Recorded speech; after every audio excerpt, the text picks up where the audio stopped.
So we just come to 18 of the Pilates Superman versions, and this one's not so contralateral, opposite palm to opposite heel, which is the way we move naturally more as we walk, opposite palm to opposite heel. This is going to be one-sided, so it won't always look as as graceful. That's the word I'm looking for. It won't look massively graceful, but it is harder for that reason. It's one-sided basically. So I'm going to use all the same principles. If I'm going to do with the breathing, we're going to come in from here and to here. If that doesn't agree with you, you've got other positions. Any position you know you're comfortable in, basically. The general sort of one used with Pilates and Alexander method is here. That's a good one. Feet in line, basically your heels in line with sit bones, basically your legs are aligned, okay? That's a good position, or any position you know. So with that, we're going to go in with the breathing. You can actually, if you want, you've either got pads, yoga blocks, or pillows, but again, if it will help a little bit if you like, while not coming up so high here. Okay, it gives you a bit of a rest there, or wherever you're resting. So optional, got them in there, can try them out. But like I say, any of these are too hard. You've always got all the on the knee ones, which I did in other videos, but I'll go back to any of them. You can even do sort of one-sided ones here, but again, they're all on there. So we'll go into this one, the one we're doing now. So we're just gonna get our posture, shoulders over hips, head over shoulders, lengthen up for the crown, shoulders down, okay? You can even just do this before you start. It's good, a little awareness thing to let you know where them shoulders are meant to be. Okay, they sometimes end up around here. Like I say, 95% of us, something like, I think it's 85%, 95% of us are overactive in these upper traps. They like to take over. So let's just allow our shoulders to drop so we know where they are. That's where they stay. And I might be looking down like this at the video, but you are just going to be nicely aligned with that head. So if there's a puppet string, a hook, a brace on your head, putting your head up towards the ceiling. Then when you're ready, we're going to simply zip up pelvic floor, scoop out your abdominals. Now again, I'm going to do a little awareness with you. It's always good to do, even if you know it. It's from the hips all the way around to here. This is the bikini line, belt line, whatever you like to call it. Okay, B line. Below this is the pelvic floor. Okay, and above this is our corset muscle, our transverse abdominis, 3 layers deep, wrapping around our spine. So the B line, bikini line, belt line there, pelvic floor below. If you don't know the pelvic floor muscle, if you're on a long journey or to the toilet, you stop yourself going, that's your pelvic floor. Corset muscles wrapping around here. We get that by tucking in our belly button. Okay, zip up, scoop out your abdominals, use many different sayings, all means the same. Now again, from here, you cough or sneeze, your pelvic floor fires, you notice, and your corset muscle comes in towards the spine. Okay, so as you do that, you can feel the pelvic floor go and your belly button come in, basically. Navel, what you're going to call it, I'll call it belly button still. So that's just to reassure you that them two muscles go together. You can't do one without the other. Not going to overcook it, spend 5 minutes on the pelvic floor because it's a smaller muscle than the corset muscle. Okay, zip up pelvic floor, throw on that corset. Okay, again, if you do one, the other one will do, vice versa. Yeah, so that's just to reassure you that their muscles are doing that. Even when I say zip up pelvic floor and scoop out your abdominals, you can't do one without the other. So again, that helps that them muscles be used in an even more efficient manner than they are. Okay, and it's a bit like sometimes if you don't know they're there, sometimes it can be a bit like an amnesia. We won't use them as efficiently as we are in this. Okay, so with further ado, it's going to go straight to the breathing. To start off with, we're going to get our 2 middle fingers touching underneath what we call the xiphoid process, the sternum, the breastbone, palms on the lower lobes of the lungs with your shoulders down, lengthen up for the crown. Okay, your sit bones are drilled in towards the floor. When you're ready, as we constantly zip up pelvic floor and scoop out your abdominals right now, we're gonna also breathe in for the nose whenever you like, And exhale through pursed lips. If you're sort of blowing out a candle through pursed lips, lovely. As we keep zipping up pelvic floor and scooping out abdominals, we're going to just breathe in through the nose whenever you like. And exhale through pursed lips. And now you'll notice as we're zipping up pelvic floor and scooping out the abdominals, and right now keep breathing in through the nose and exhaling through pursed lips. Them two middle fingers are going to carry on slightly parting and coming back to touch each other. Okay, just moving like seaweed on the bottom of the seabed to the sides and back. It might only be a millimetre, that's happening, but that's happening right now, because right now as you're zipping up pelvic floor and scooping out the abdominals, that breath can only go into them lower lobes of lungs. It can't go anywhere else, there's nowhere else the breath to go. So as you zip up pelvic floor and scoop out your abdominals right now, and keep breathing in from the nose whenever you like, and exhaling through pursed lips, that breath goes low and deep into these lower lobes of lungs, the intercostals, the ribs, anywhere but your stomach. Okay, you can take the hands away now and relax or leave them there. Safe in the knowledge that's happening right now. You're breathing into them fish gills, wide and full. Keep breathing in organ deep, cell deep, even bone marrow deep into them lower lobes of lungs, the intercostals, the ribs, anywhere but your stomach.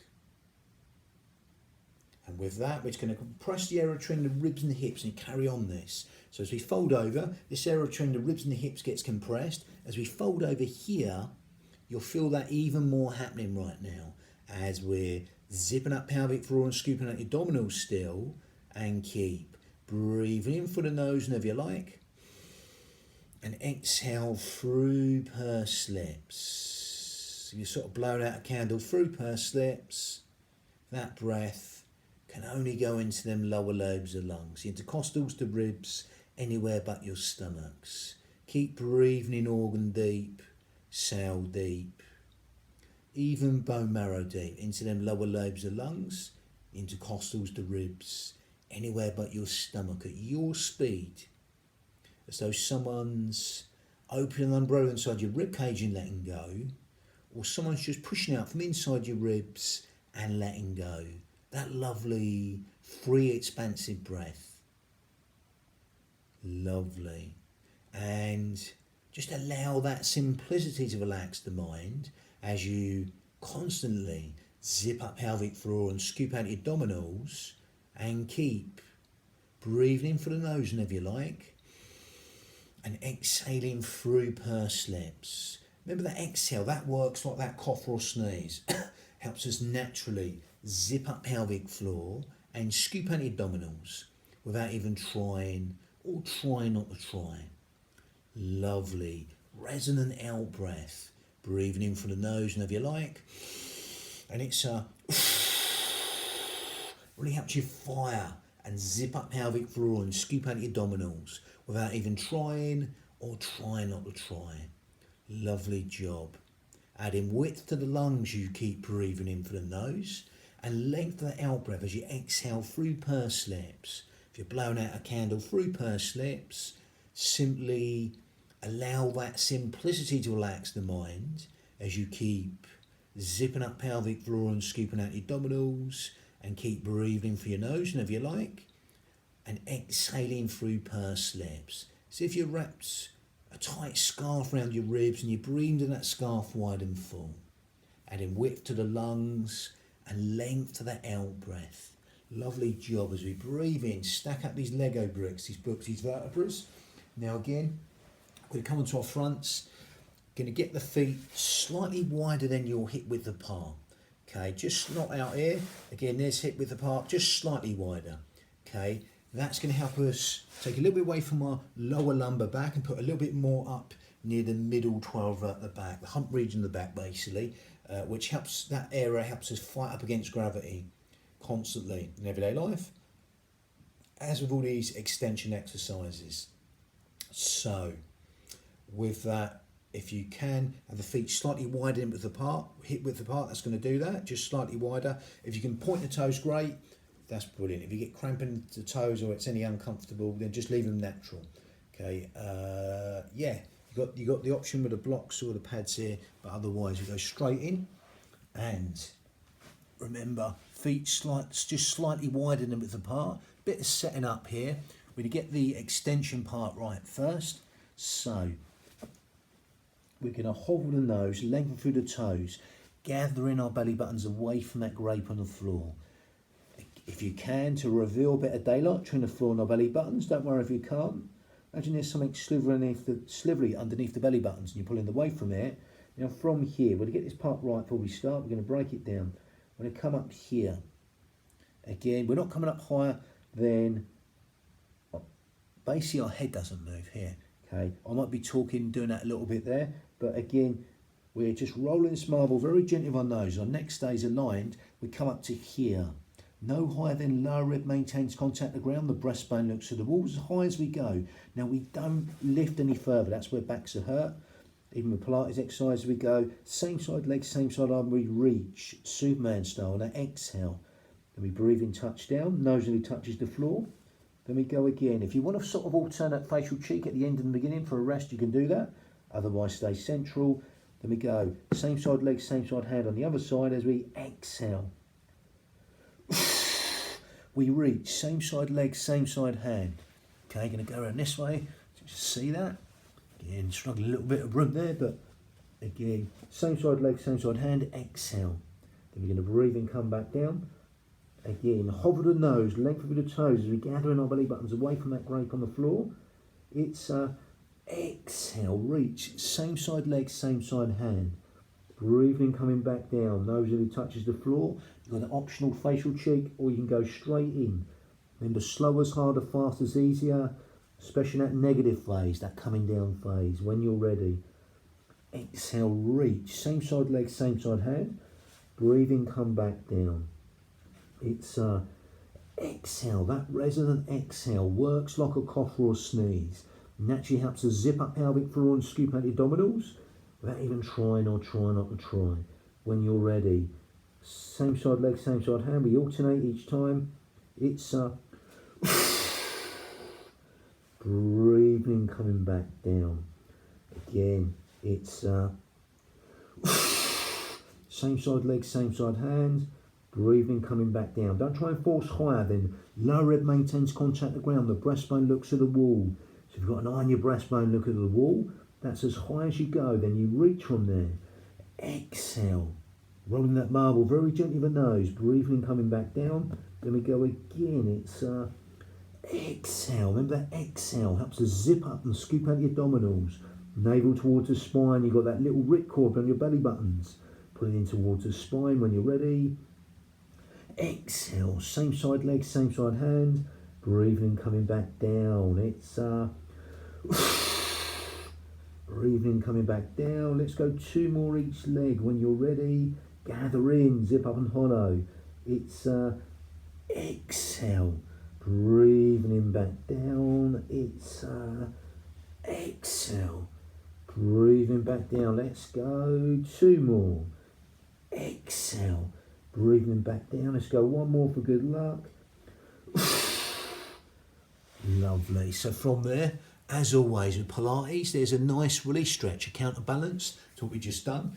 So again, if you're right on the knees, come onto your knees. If you're not, you can always come onto your sit bones and do this child pose here, or on your back, pulling the knees towards the stomach, or on your side even, pulling your knees towards the stomach. See what suits you. Okay. But otherwise, if you're right here, then we be heavy with the sit bones towards the heels. We fold over like a shell on a beach, mounting in towards the floor as we zip up pelvic floor and scoop out our abdominals. We just keep breathing in through the nose whenever you like,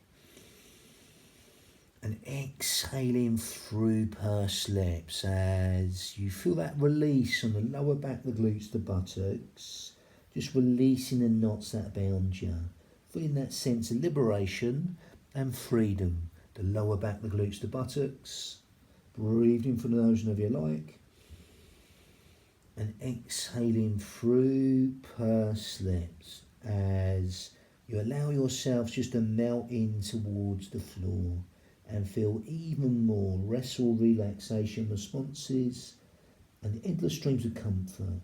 Just releasing the knots that bound you, feeling that sense of liberation and freedom. The lower back, the glutes, the buttocks. Lovely. Then from there we're going to breathe in, stack up these Lego bricks, these books, these vertebrae, bone by bone. So, yeah, basic counterbalances to Pilates. We done extensions, we did flexion with a stretch. But again, it doesn't have to be a technical as that. Just, you've done one way, stretch it the other way, basically. You generally can feel it. It is, as the word is, a release stretch. They're normally basic stretches in Pilates. Yeah, that's the emphasis. So that was one-sided one. I helped the rectus spinae, yeah, and pretty much that foreign order, but again, it's one side. It's, yeah, generally harder than the contralateral ones, generally. It might vary person to person, depends what's going on. Like I say, you can point the toes, and also, yeah, but if you get a bit cramp in the calves, don't worry. But again, if you've got them too high, the feet, it might sort of arch your back a little bit more, might only be a millimetre even there. So again, but so you do get, there's all other variations. The knees, you can do all these, which I've done in other videos. But yeah, that's the end of the 18th Pilates Superman.